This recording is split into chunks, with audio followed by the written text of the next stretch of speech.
네, 고맙습니다. 우리 가슴이 따뜻해지는 귀한 간증 감사합니다. 하나님 말씀 함께 보겠습니다. 오늘은 마가복음 14장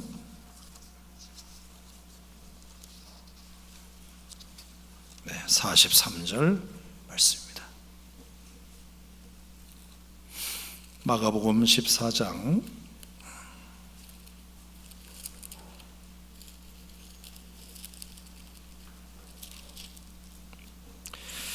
43절부터 52절까지 말씀을 순서를 따라서 함께 보겠습니다. 마가복음 14장 43절에서 52절 시작.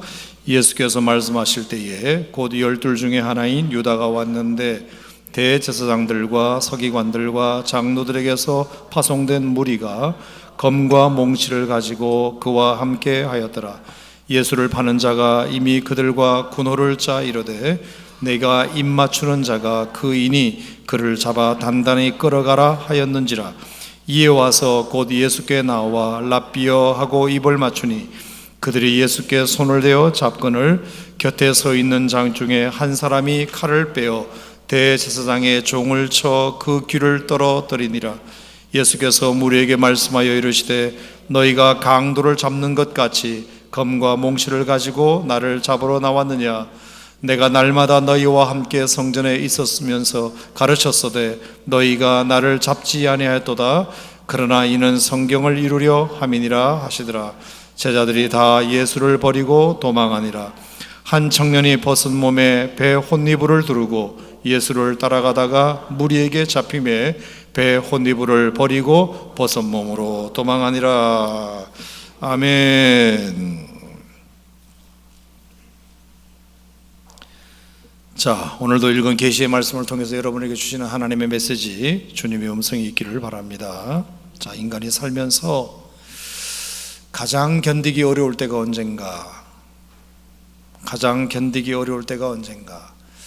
날씨가 춥고 덥고 배가 고프고 몸이 아프고 또 누군가 나를 화나게 할 때, 일이 힘들 때, 그리고 찢어지게 가난할 때 등등도 우리를 힘들게 하는 요소일 수 있지만 정말 사람이 견디기 어려울 때가 언젠가?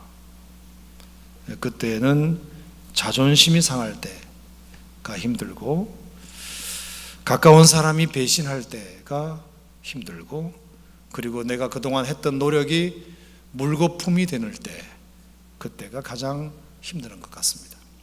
저도 그렇고 아마 여러분들도 대부분 다 그것이 참 견디기 어려운 일이 아닌가. 배고픈 건 견디겠는데 목마른 건 견디겠는데 덥고 춥고 아픈 건 견디겠는데 자존심이 구겨지고 사람이 배신하고 그동안의 모든 노력이 물거품이 될 때 참 견디기가 어려운 것 같습니다.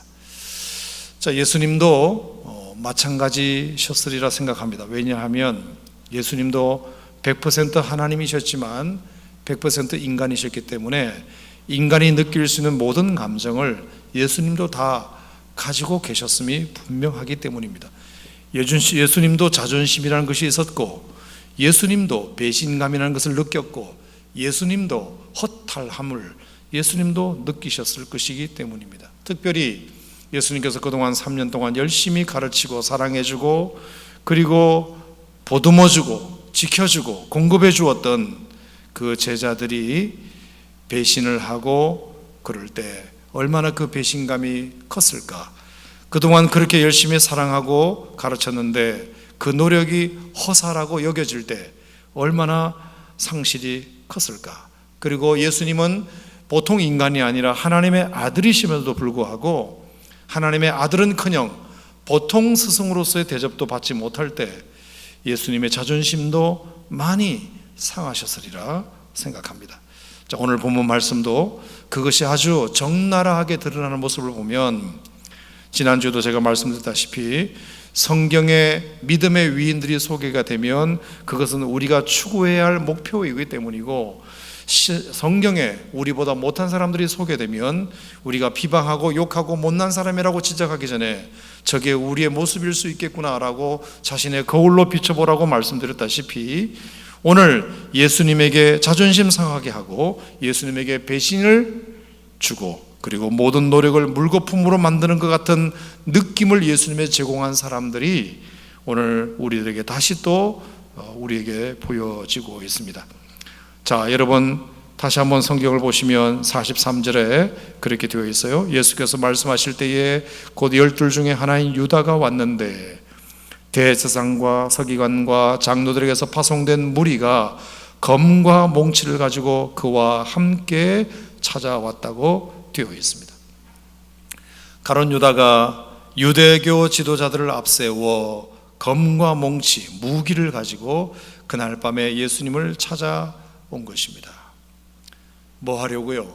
예수님을 잡아가려고 왔습니다.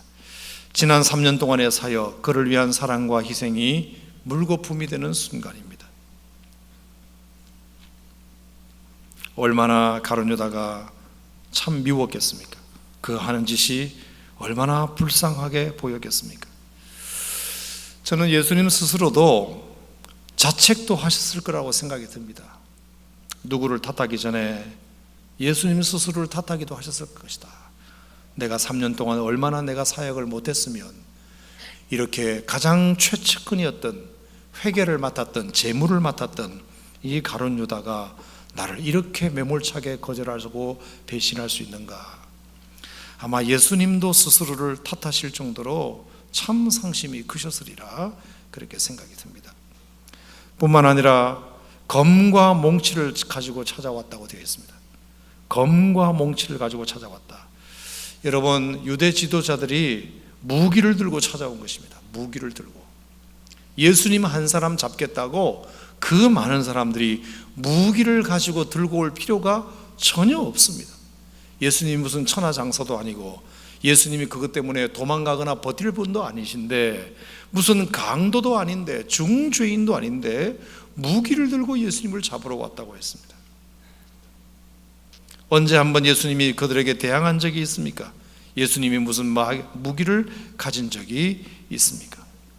그래서 예수님도 그것을 참 의아하게 생각하셔서 48절에 뭐라고 말씀하셨느냐 하면, 너희가 강도를 잡는 것 같이 검과 몽치를 가지고 나를 잡으러 나왔느냐. 내가 강도냐?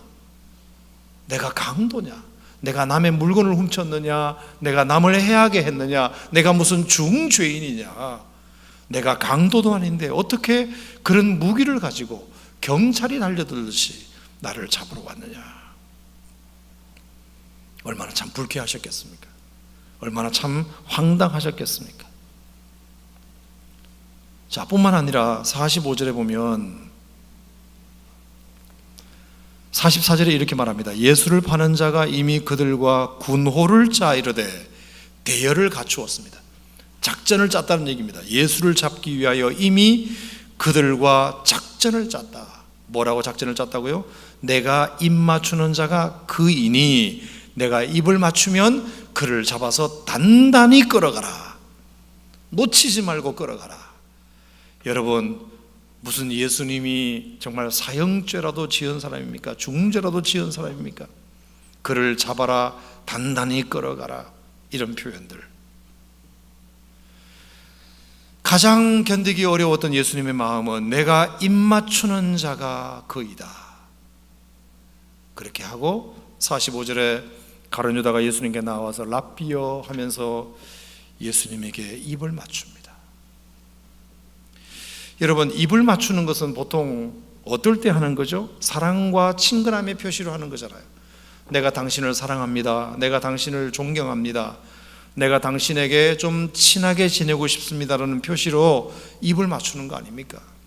그런데 오늘 가룟 유다는 예수님에게 그런 의도로 입을 맞춘 것이 전혀 아니라 이 사랑의 입맞춤을 위선과 배신의 아이콘으로 만듭니다. 그 가증스러운 입맞춤, 얼마나 예수님이 기분 나쁘셨을까요? 입을 어디다 맞췄는지 모르겠지만 아마 닦아내고 싶을 정도로 어디에 그 가증스러운 입맞춤을 나에게 하려느냐. 예수님은 정말 그 뺨이라도 때리고 싶은 마음을 10번이라도 더 가졌으면 합니다. 자, 거기다가 또 마음 상한 일이 있었습니다. 자, 47절에 곁에 서 있는 자 중에 한 사람이 칼을 빼어 대제사장의 종을 쳐 그 귀를 떨어뜨리니라. 곁에 서 있는 자 중에 한 사람이 칼을 빼어서 대제사장의 종의 귀를 쳐 떨어뜨렸다. 여러분, 이 곁에 서 있는 자 중에 한 사람은 누구라고 여러분들 알고 계시죠? 베드로. 그렇습니다. 베드로가 칼을 들고 그 예수님을 잡으러 온 대제사장의 종의 귀를 잘라버립니다. 여러분, 일면 이것이 예수님에게 고마울 수도 있을 수 있겠죠. 그래, 너밖에 없다. 너는 그래도 가만히 있지 않고 제사장의 종의 귀를 잘라서라도 나에 대한 충성심을 보여주려고 애쓰는구나. 그렇게 일면 고맙기도 한 충성의 상징일 수 있지만 저는 예수님이 그렇게 그것을 보지 않았다고 생각합니다. 왜냐하면 베드로의 그 행동을 예수님이 칭찬하지도 않으셨을 뿐만 아니라 오히려 검을 쓰는 자는 검으로 망한다고까지 다른 성경에 말씀하신 것을 보면 베드로의 이 행동은 절대로 예수님의 칭찬을 끌어내지 못했습니다. 왜냐?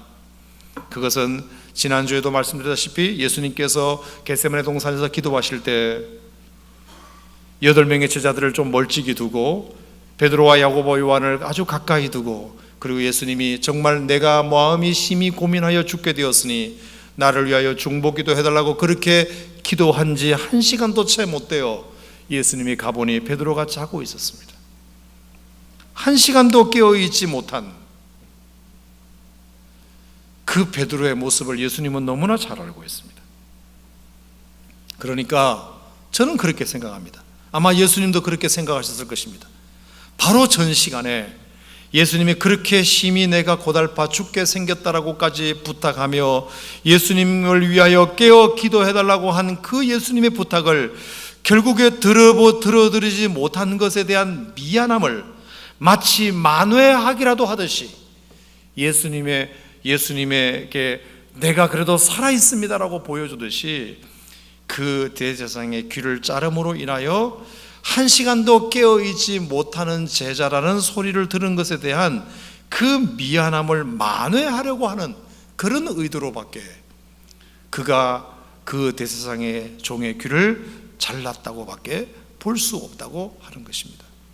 여러분, 만약에 베드로가 늦게라도 정신을 차리고 정말 대제사장의 종의 귀를 자름으로 인하여 이제 바로 전에 그가 1시간도 깨어있지 못하고 예수님을 실망시켜 들었던 것, 그리고 그 전에 여러 가지 예수님을 실망시켜 들은 것에 대한 마지막 보상을 하면서 내가 이제라도 정말 예수님이 믿을 만한, 자신을 믿을 수 있는 행동을, 정말 변화된 행동을 보여주었다면 우리가 다음 주에 보게 될 예수님이 가야바뜰에서 신문을 당할 때 베드로가 그 세 명의 아낙네들 앞에서 예수님을 부인하지는 않았을 것입니다. 자, 바로 53절 이하부터 보면 베드로가 예수님을 3번 알지 못한다고 부인하는 장면이 나옵니다.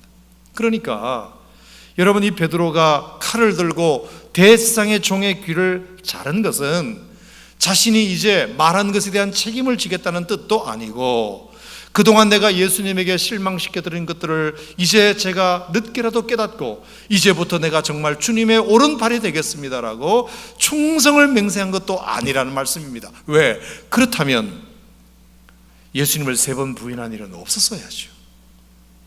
그러니까 이것은 충성심의 발로도 아니고 그냥 1시간도 깨어있지 못했다는 그 예수님의 이야기를 듣고 자신의 그 흐트러진 이미지를 만회하려고 하는 것 외에는 다른 의미가 없었던 것입니다. 이 베드로의 행동은 예수님을 위한 행동이라기보다는 오히려 자기를 위한 행동이었던 것입니다. 자기의 실추된 이미지를 베드로가 남의 귀를 자름으로 말미암아 자기의 실추된 이미지를 회복하려고 하는 그런 의도는 있었지, 예수님을 위한 행동은 아니었던 것입니다. 예수님, 그래도 나만큼, 그래도 이만큼 하는 사람이 누가 있습니까? 누가 나만큼 이렇게 하는 사람이 있습니까? 라고 오히려 그 와중에도 자신의 정당성을 자랑하려고 하는, 자신의 의로움을 자랑하려고 하는 그 베드로의 모습이 오히려 더 예수님을 아프게 했으리라 생각합니다. 저는 많이 돌아보았습니다. 여러분도 한번 생각해 보십시오. 내가 주님을 위해서 어떤 일을 한다고 하지만 그것이 주님을 위한 행동이 아니고 자기 이미지를 끌어올리기 위한 행동. 누가 나만큼 하는 사람이 있냐고, 나와 보라고. 내가 그래도 예수님을 위해서, 다른 제자들은 못하지만 내가 그래도 더 대세상의 종의 귀를 잘라서라도 내가 뭔가 예수님에 대한 충성심을 보여주려고 하지 않느냐고, 자기를 드러내려고 하지, 자기 이미지 개선을 하려고 하지, 정말 예수님이 원하는 행동을 누가 하느냐는 말이에요. 누가 하느냐. 성경에 나오는 모든 사람들의 예는 다 나의 거울이라고 말씀드렸습니다. 나의 거울. 절대로 베드로는 예수님을 위한 행동을 한 것이 아닙니다. 예수님은 그것을 하라고 시킨 적도 없고 예수님은 그것을 하는 것을 원하지도 않으셨습니다. 순전히 자기 이미지를 회복하기 위해서, 자기 이미지를 상쇄된 이미지를 회복하기 위해서, 만회하기 위해서 베드로가 한 것밖에 없습니다. 때로는 우리가 교회를 위해서 봉사하고 헌신한 모든 것들이 어쩌면 정말 내가 주님을 한다고 말은 그렇게 하지만 실제로 그 마음 깊숙이 들어가 보면 자기 이미지를 회복시키기 위해서, 내가 그래도 이 정도는 하는 사람이라는 것을 알려주기 위해서 그렇게 하는 사람들도 있을 수 있다. 그것은 주님에게 전혀 기쁨이 되지 않는다. 왜? 그래 놓고도 또 상황이 바뀌면 예수님을 3번 부인하는 사람이 되니까. 사람이 일관성이 없고, 정말 주님을 위한 것이라면 일관성이 있어야 되는데 주님을 위한 것이 아닌 것이 증명이 된 것입니다. 왜? 일관성이 없고 그냥 내 이미지, 실추된 이미지만 회복하면 그만이다.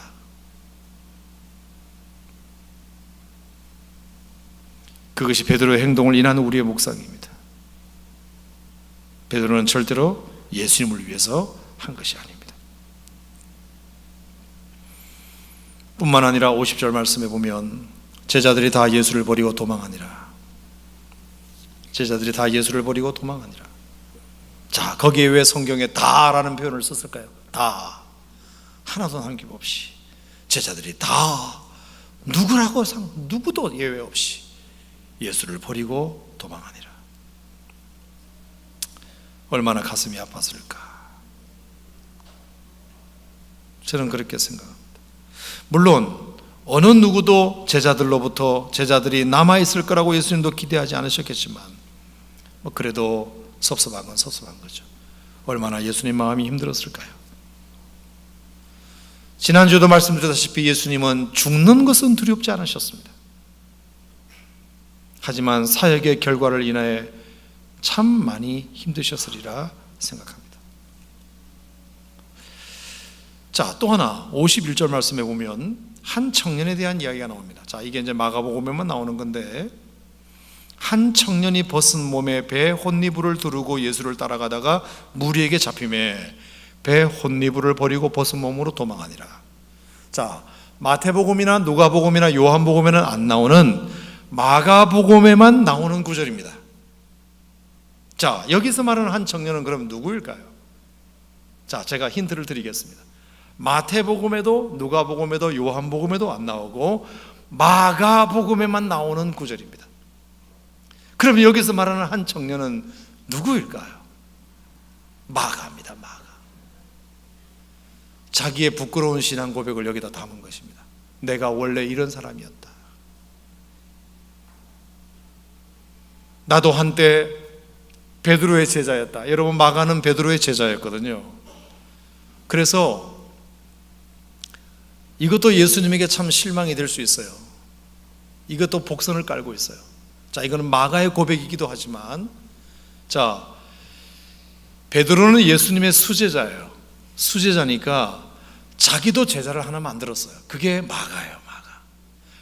마가는 베드로의 제자입니다. 예수님, 제가 예수님으로부터 신앙을 잘 전수받아서 저에게도 제자가 생겼습니다.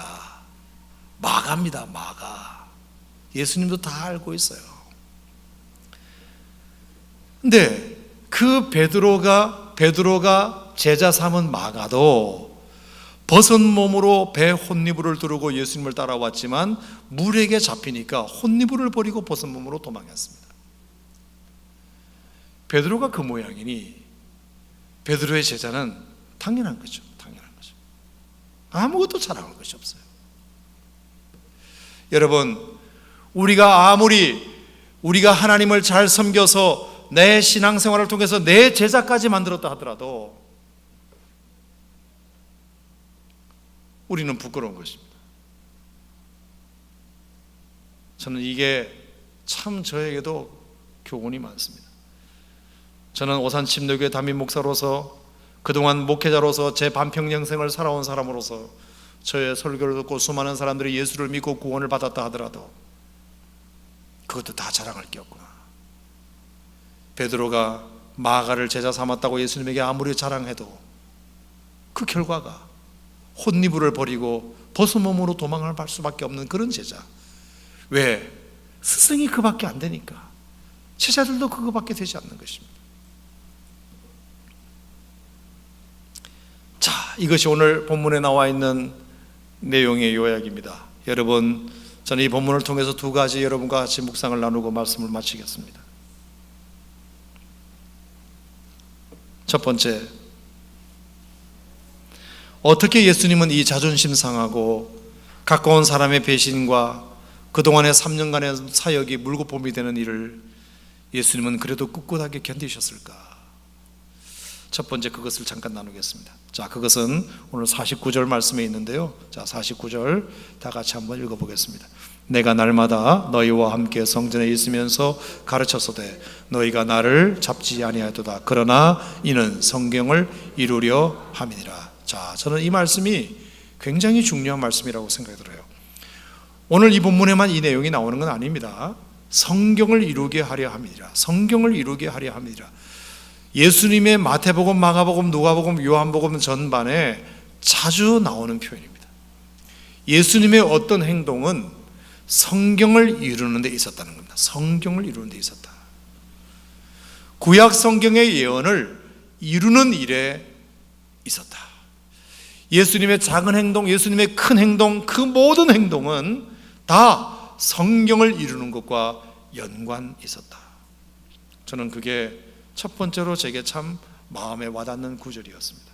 여러분 생각해 보세요. 예수님이 이 땅에 말씀이 육신이 되어 오신 것도 성경을 이루기 위하여 오셨습니다. 구약 성경에 예수님께서 그렇게 예수님께서 이 땅에 정한 시간에 내려오시겠다는 것을 성경에 여러 군데에서 예언되어 있는 그 성경의 예언을 예수님은 이루시기 위하여 이 땅에 오셨습니다. 아멘. 예수님께서 오시고 싶어서 오신 것이 아니라 성경의 예언을 이루기 위하여 오셨습니다.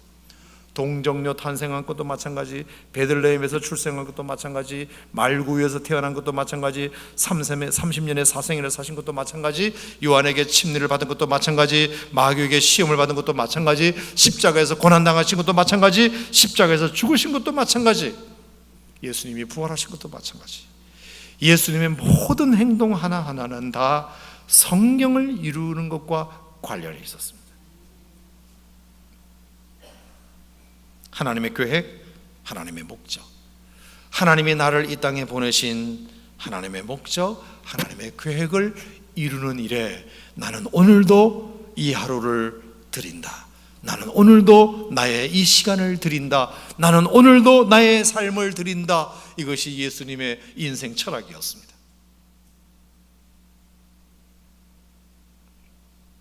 사뭇 우리의 계획과 우리의 삶의 목적과 참 많이 다른 것 같습니다. 우리는 어떻습니까? 내가 세운 계획, 내가 세운 목표, 내가 세운 의도, 그것을 이루기 위하여 하나님 도와달라고 하지 않습니까? 하나님, 내가 이런 계획을 세웠으니, 내가 이런 의도를 가지고 있으니, 내가 이런 목적을 가지고 있으니, 내가 이런 목표를 가지고 있으니 하나님 살아계시면 나 좀 도와주시오. 그것이 우리의 기도입니다. 우리가 정해놓고 하나님께 도와달라고 말합니다. 성경을 이루는 것과는 아무 상관이 없습니다. 하지만 예수님은 철저하게 내가 오늘 이걸 할 테니 하나님을 도와달라가 아니라 하나님이 오늘 무엇을 하기를 원하십니까? 제가 그 일에 도와드리겠습니다. 제가 그 일에 도와드리겠습니다. 제가 그 일에 참여하겠습니다. 제가 그 일에 내 시간을 드리겠습니다. 오늘 이 하루를 드리겠습니다. 내가 이것을 하고 싶으니 하나님 도와주세요가 아니라 하나님 오늘 무엇을 하기를 원하십니까? 제가 그 일을 도와드리겠습니다. 제가 그 일에 동참하겠습니다. 제가 그 일에 시간을 드리겠습니다. 제가 그 일에 물질을 드리겠습니다. 제가 그 일에 제 은사를 드리겠습니다. 제가 그 일에 생명을 드리겠습니다. 성경을 이루는 것이 예수님의 삶의 패턴이었습니다. 예수님의 삶의 철학이었습니다. 여러분, 신앙생활이라고 하는 것이 뭘까요? 종교생활과 다른 게 뭔가요? 종교생활은 내가 이 땅에 살면서 바라는 것이 있는데 부처님이든 하나님이든 무슨 신이든 불러서 내가 이것을 원하니 나 좀 도와주시오. 그래서 비는 것 아닙니까? 비는 것. 나 좀 돌아달라고. 그게 종교생활입니다. 신앙생활은 뭡니까? 내가 하나님을 믿고 하나님이 내 인생을 통해서 무엇을 하기를 원하시는지를 알고 하나님이 나를 통해서 이것을 하기를 원하시는 것을 알았다면 내 삶을, 내 시간을, 내 재능을, 내 은사를 하나님의 그 뜻에 맞춰드려 순종하는 것, 그게 신앙생활입니다. 여러분들은 종교생활을 하고 있습니까? 신앙생활을 하고 있습니까? 성경이 이루어지는 것, 하나님의 뜻이 나를 통하여 이루어지는 것, 성경의 예언이 나를 통하여 이루어지는 것이 예수님의 목적이었습니다. 저는 예수님이 그렇게 억울한 일 많고 힘든 일 많고 안 되는 것 많고 방해가 많고 그래도 예수님이 꾹꾹 참을 수 있었던 것은 이것을 통해서 성경이 이루어질 수만 있다면, 이것을 통해서 나를 향하신 하나님의 뜻이 이루어질 수 있다면 그것으로 족하지 않은가. 근데 왜 우리의 신앙생활이 힘들고 토라지고 시험 들고 떠나버리고 그리고 심지어 교회까지 다 안 나오고 하나님 필요 없다고 말하느냐? 왜 그렇습니까? 왜 하나님 필요 없다는 얘기까지 나올까요? 하나님 믿어도 다 소용없다는 얘기를 왜 나올까요? 자기의 신앙이 그거밖에 안 되었다는 것을 그 고백을 통하여 증명하는 것입니다. 하나님 필요 없다는 말은 왜 나오는 겁니까? 내 삶에 도움이 안 된다는 뜻이잖아요. 그거 뭡니까? 내가 종교 생활을 하고 있었다는 뜻이잖아요. 내쳐도 하나님이 나를 내쳐야 됩니다. 어떻게 우리가 하나님을 내칩니까? 필요 없다고 말할 때 하나님이 나를 필요 없다 하고 말하셔야 맞는데 내가 어떻게 하나님을 필요 없다고 말할 수 있습니까? 이것은 여러분들이 지금까지 종교 생활을 했다는 뜻입니다.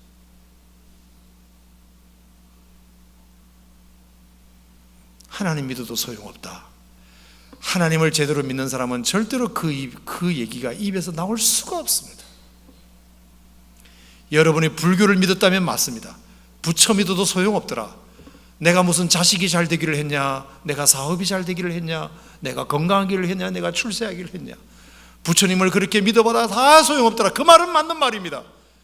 어차피 종교 생활은 그걸 위해서 한 것이니까요. 어차피 부처는 그걸 위하여 믿은 거니까요. 하지만 하나님을 그것을 위하여 믿는 것은 잘못된 것입니다. 처음에 신앙생활은 그렇게 시작할 수 있을지언정 여러분이 예수님을 제대로 믿었다면 이제 목적이 바뀌어야 됩니다.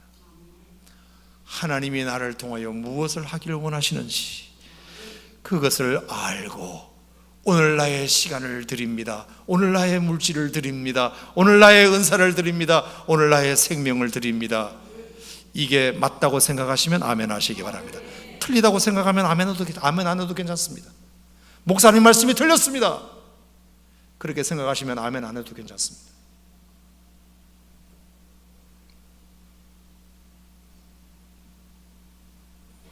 우리가 하나님이란 이름은 사용하고 있지만 얼마나 많은 사람들이 종교 생활을 하고 있습니다. 저는 예수님이 억울하고 힘들어도 하나님을 외면하지 않고 끝까지 하나님 곁에 붙어 있었고 자신의 길을 갔던 이유는 성경을 응하게 하려 함이니라. 내가 이 땅에 온 목적은 하나님의 뜻대로 순종하기 위하여 내가 왔지, 내가 내 편하자고 이 땅에 온 것이 아니기 때문에 억울한 일이 있어도, 사람들이 나를 배신해도, 내 뜻대로 일이 돌아가지 않아도 그것 때문에 실망하고 절망하지 않았습니다. 3년 동안 그렇게 가르쳤고 사랑해 줬던 제자들이 다 나를 배신하고 떠나가도,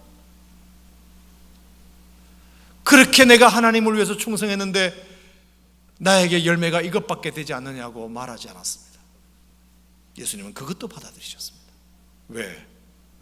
예수님은 그것이 목적이 아니라 성경을 응하게 하는 것이 목적이었기 때문에. 여러분, 신앙생활 속에 실망을 줄이려면, 갈등을 줄이려면, 시험 드는 것을 줄이려면, 예방하려면 여러분의 신앙의 패턴을 바꿔야 됩니다. 내 중심이 아니라 하나님 중심으로 바꿔야 됩니다. 내 목적이 아니라 하나님 목적으로 바꿔야 됩니다. 내 계획이 아니라 하나님 계획으로 바꿔야 됩니다. 그러면 실망할 일이 없습니다. 하나님이 여러분들에게 실망하는 일은 있어도 여러분이 하나님께 실망할 일은 없습니다. 하나님이 여러분들에게 실망해야 정상이지, 여러분이 하나님에게 실망을 요만큼이라도 한다는 얘기는 여러분들은 아직도 신앙생활을 하지 않고 있다는 뜻입니다. 예수님이 어떻게 참았나? 그렇게 참았습니다. 어차피 나는 내 일을 하는 것이 아니라 하나님의 일을 하러 이 땅에 왔기 때문에 나는 하나님의 목적대로, 하나님의 계획대로 쓰임받으면 된다. 그것이 오늘 내가 해야 할 일이다. 여러분, 신앙을 우리가 그렇게 다시 새롭게 하면 저는 오히려 하나님의 뜻에 부합해드리지 못하는 것에 대하여 죄송스러움만 가득하지, 하나님이 나한테 실망시켜드는 것에 대하여 신앙생활을 해도 소용없다는 그런 소리는 하지 않습니다. 오히려 제가 하나님을 실망시켜드려서 죄송하다고, 오늘도 제가 하나님의 의도대로 살지 못했다고, 오늘도 내가 하나님의 계획을 이루어드리지 못했다고, 그래서 너무 죄송하다고, 그 얘기가 나와야 되잖아요. 또 하나의 생각은 이런 생각이 듭니다. 본문 말씀을 통해서. 자, 오늘 베드로와 제자들이 예수님에게 치명적인 잘못을 했습니다. 그렇죠? 가룟 유다도 그렇고 베드로도 그렇고 치명적인 잘못을 범했습니다. 1시간도 깨어있지 못했던 그 베드로와 제자들의 치명적인 실수, 예수님의 의도와는 전혀 상관없이 대세상의 종의 귀를 자르며 자신의 실추된 이미지만 회복시키려고 했지, 예수님이 뭘 원하시는지에 대해서는 아무 생각을 하지 못했던 베드로의 실수, 베드로를 비롯한 모든 제자들이 다 예수님을 버리고 도망갔던 그 잘못, 그 치명적인 잘못, 이 부끄러운 경험은 저는 나중에 베드로 사도가 그리고 모든 제자들이 예수님이 부활하신 다음에 그들이 성령을 받고 모두가 다 이제 전도자가 되었을 때 오늘의 이 사건이 두고두고 생각났으리라고 생각합니다. 사람은 두 가지 마음이 필요합니다. 고마운 마음과 미안한 마음. 그래야 그 사람에게 최선을 다합니다. 그래야 그 사람에게 충성을 다합니다. 내가 그 사람으로부터 받은 은혜가 고맙거나 받은 은혜는 고마운데 내가 해드린 게 아무것도 없다는 미안함이 있으면 그 사람을 떠나지 못합니다. 떠나지 못해요. 자, 제자들이 나중에 예수님이 부활하시고 성령을 받고 예수님은 이미 승천하셨지만 정말 죽기까지 베드로와 모든 제자들이 순교하면서까지 복음을 전했을 때마다 베드로와 그 제자들의 마음속에 오늘의 이 치욕스러운 사건이 그들의 가슴을 날마다 울렸을 거리라고 생각합니다. 우리는 예수님에게 참 미안한 짓을 많이 했던 사람들이다. 예수님이 그렇게 부탁하셨는데도 1시간도 깨어있지 못하고 잠을 드럭드럭 잤다. 예수님이 지금 가룟 유다에 의하여 잡혀가는데도 불구하고 우리는 이런 망고하지 못하고 다 도망가 버렸다. 예수님이 가야파 뜰에서 그렇게 신문을 당하고 있는데도 나는 한 여자 앞에서 3번씩이나 예수님을 부인했다. 이런 부끄럽고 치욕스러운 경험이 나중에 예수님의 복음을 증거할 때 그게 다 자기에게 부끄러운 간증이 되었을 것입니다. 여러분, 제가 이랬던 사람입니다. 제가 이렇게 잘난 척하고 떠들지만 사실은 예수님이 살아계셨을 때 저들은 예수님에게 적잖은 실망을 끼쳐드렸던 사람들입니다. 이렇게 하면서 그 예수님에 대한 살아생전의 미안함 때문에라도 내가 정신을 차리는, 제자들이 정신을 차리는 기회가 되었을 것입니다. 여러분, 사람은 그 사람에게 정말로 잘해주고 정말로 그 사람을 떠날 수 없으려면 그 사람에게 대한 고마운 마음과 미안한 마음이 있어요. 그래서 때로는 부끄러운 일도 필요해 보입니다. 부활 후에 목숨을 내놓고 전도했던 이유도 그 부끄러움에 대한 기억 때문이었을 수 있으니까요. 우리는 예수님의 사랑을 그렇게 받았는데 우리는 예수님이 죽으시는데도 아무것도 해드린 것이 없구나. 우리가 그것을 생각하면 이제라도 주님을 위해서 무엇을 드려도 아깝지 않은 마음이 우리에게 있다. 그러니 여러분, 제가 여러분에게 부탁합니다. 혹시 여러분 하나님 앞에서 실수한 것이 있거나 잘못한 것이 있다면 절대로 그것을 잊지 마십시오. 그리고 하나님을 향한 더 큰 열심을 내는 자양분이 되시기를 축복합니다. 그래서 다 잘하는 것도 좋지만 가끔은 예수님을 떠났다가 한번 예수님을 배신도 해보고 예수님을 등져보고 그렇게 하라는 건 아니지만 여러분, 그런 부끄러운 기억도 앞으로 내가 예수님을 위하여 더 큰 열심을 낼 수 있는 자양분이 될 수 있다면 그 부끄러운 기억도 여러분에게 도움이 됩니다. 내가 하지 말아야 할 일을 했다면 회개하고 부끄러운 줄 알고 돌이켜 더 나은 믿음을 향한 자양분으로 삼기를 주님의 이름으로 축복합니다. 그러니까 언제나 우리는 하나님 앞에서 그런 마음을 가져야 됩니다. 주님, 저는 참 쓰러질 수밖에 없고 넘어질 수밖에 없는 사람입니다. 언제든지 주님을 향한 목적이 분명해야 되는데 자꾸 내 목적으로, 자꾸 내 생각으로, 자꾸 내 중심으로 신앙생활 하려고 합니다. 하루도 몇 번씩 신앙인과 종교인을 왔다 갔다 합니다. 주님, 부끄러운 저를 용서해 주시고 오늘도 다시 한번 나를 향하신 하나님의 계획, 하나님의 목적, 하나님의 의도를 따라 살아갈 수 있도록 하나님, 나를 채찍하여 주시옵소서. 그것이 우리에게 필요합니다. 그리고 내가 잘못 산 부끄러운 삶의 고백이 있다면 절대로 잊어버리지 마시고 그것을 하나님 옆에 회개하고, 하나님, 제가 이렇게 부끄러운 사람이었습니다. 이렇게 잘못한 사람이었습니다. 하지만 그 부끄러운 기억 때문에라도 내가 주님을 위해서 앞으로 더 열심히 살겠습니다. 그렇게 나아갈 수 있다면 여러분의 그 과거의 부끄러운 고백도 절대로 버릴 것이 없습니다. 버릴 것이 없습니다. 하나님께서 여러분들을 그것을 통하여 겸손하게 하시니까요. 그것을 통하여 여러분들을 돌아보게 만드니까요. 그것을 통하여 다시 한 번 더 주님을 향하여 더 마음을 모을 수 있도록 만드니까요. 아멘. 그러니 오늘의 결론은 예수님을 실망시키고 예수님을 마음을 아프게 하고 참 예수님의 그 사역이 다 물거품이 되게 만든 그 제자들은 정말 잘못했지만, 왜 잘못했느냐?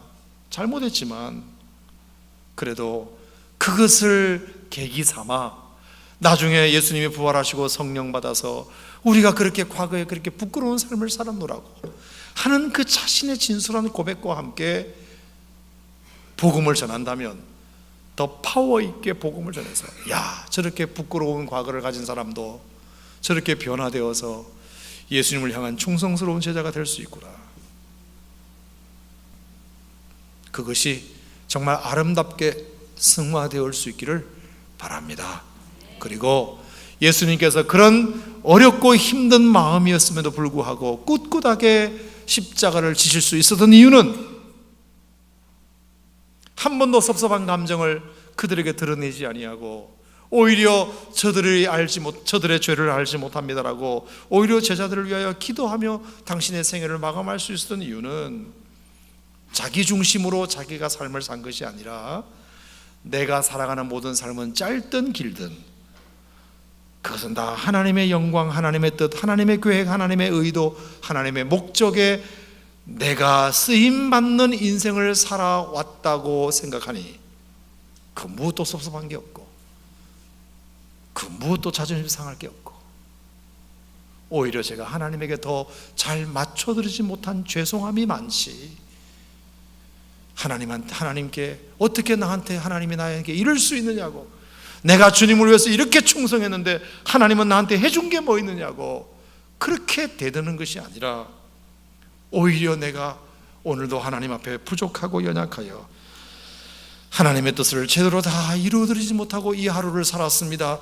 지난 한 해를 보냈습니다. 지난 세월을 보냈습니다라고 하나님 앞에 솔직하게 겸손하게 고백할 수 있는 그런 여러분이 된다면 저는 하나님을 끝까지 신뢰하고 믿을 수 있게 되리라 생각합니다. 사랑하는 성도 여러분, 이 말씀은 꼭 기억하시고 성경을 이루려 함이니라, 하나님의 뜻을 이루려 함이니라, 하나님의 의도, 하나님의 계획을 이루려 함이니라, 이것이 여러분의 삶의 분명한 목적과 초점이 되기를 주님의 이름으로 축원합니다. 어떤 부끄러운 것도 여러분이 하나님을 더 잘 섬길 수 있는 자양분이 되기를 주님의 이름으로 축원합니다. 내가 과거에 잘못 살았다면 하나님을 위해서 더 열심히 살아서 자기의 이미지를 상쇄시키는 의도가 아니라 정말 주님이 원하시는 삶을 그렇게 한번 살아드리는 여러분의 삶이 되기를 축복합니다. 하나님 아버지 감사합니다.